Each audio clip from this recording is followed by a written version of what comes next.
magnet, if you will, and go across all of our timelines to pick up the gifts of faith that have been shown and given to us by all the faithful people in our lives. I don't know about you, but that's an awfully big pool of faith as I think about it, as I remember folks who taught me to pray, who showed me Jesus' love and compassion when I really didn't deserve it at all. Ones whose faith during difficult times still shines as a beacon of hope and strength and encouragement. Of course, today we gather all of the saints' memories together, and we specifically lift up those saints in this community of faith who have been returned to their heavenly home in this past year. So I want to take a few minutes and I want to talk about those folks in our community and share a little something about them. Some of them you know, some of them you may not. Eileen Miller, you may remember, because Eileen and Cliff lived over here at Bayshore on the lake. And at a certain point, I remember both Eileen and Cliff were on walkers, and they'd shuffle in every Sunday. Every week, they'd be here and worship a little bit before where Janice is sitting over there. And then Cliff got a little ill and he would start to wander, and so they had to move way down south to a facility that could care well for him. And Eileen was so sweet. She said, "You don't need to come all the way down here, Pastor, to see us. We have a good chaplain and we're being taken care of." And so for a while I was disconnected from them. But then after Cliff died, Eileen moved to a closer place that I could get to go and see her again. And that was a gift and a blessing. And I know that Kathy appreciated when she moved to and she could go and see her as well. She was such a sweet and dear woman of faith. Doreen, or Dioria, was part of this congregation service with her husband, Sal. They were winter residents from Connecticut. And Doreen used to say that when she and Sal were here in the wintertime, the population of their congregation diminished by 20%. It was a very small and tight-knit group of people who loved each other with a passion. She was always talking about the people of faith there, and I know that they too cared for her. Betty Beldowski.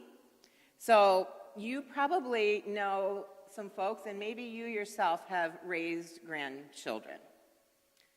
Betty and Jack raised 3 great grandchildren.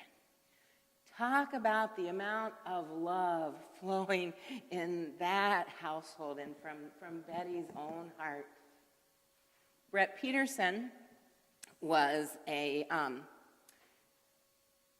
he would go to restaurants, Manatee County food control person. Like if you wanted to know where to eat, ask Brett. If you wanted to know where not to eat, ask Brett. He could tell you what all the ratings were. And he would come to Tuesday night worship when we used to do that. He loved Tuesday night worship. And he especially thought it was a thrill when he was the only one. You're doing a service just for me. Jay Smith. Jay and Jan had been part of the community for they went to Jesus. John kept coming to Trinity every week from Sun City Center. Every week, John was here, faithful, worshiping. John Moyer and his wife Mary Ann became part of the community a couple of years ago, and in just the short time they were with us, showed us so much commitment to community. They were part of the Project 180 down in Sarasota that helps guys who have been in prison and released and need to have help getting resituated in the community and finding ways to be productive citizens. That was an amazing ministry. Norma Bradenton came to our Saturday night services about a year ago, and Norma was clearly a woman of faith, and she struggled with some illness, and as much of her faithfulness that was a witness to me, her husband was with her, whether she was in a nursing home or in the hospital, from 8 in the morning until late at night, every single day, showing that kind of compassion and care and presence that our Lord shows us. Lorraine Heidelberg. She turned 100, Lorraine did, and she's been a part of Trinity forever.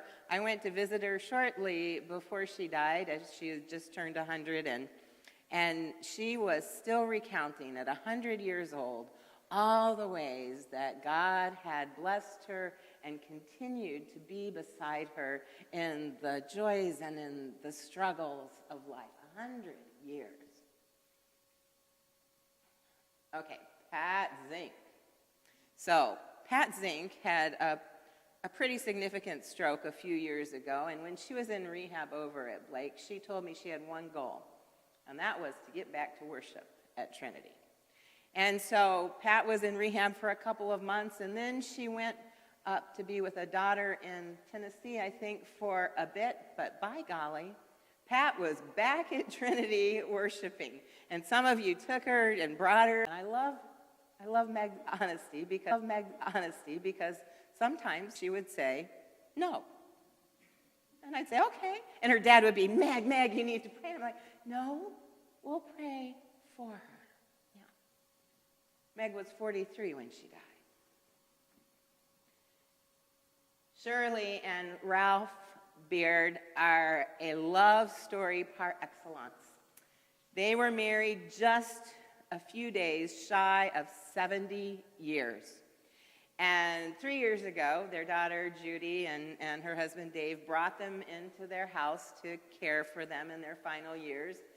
And Ralph, despite some severe physical issues, managed to hang on to care for Shirley and to be beside her until Shirley died. 13 days later, Ralph died. And as hard as that was for the family and everybody gathering together, 2 services right close together, it was such a testament to a love that doesn't ever give up, that hangs on, never letting go.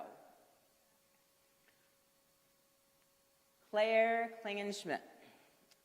Now, Claire and Carol would always sit right there, and I loved Claire because he would say whatever he wanted to in the middle of the sermon. And he always had a smile and just the gift of joy you could see and feel in his heart. Edith Strite. I lost Edith during COVID.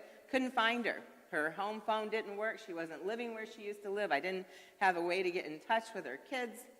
And then one day, just before Gary and I left on our trip, Eileen Quick says, I know how to find Edith Strite.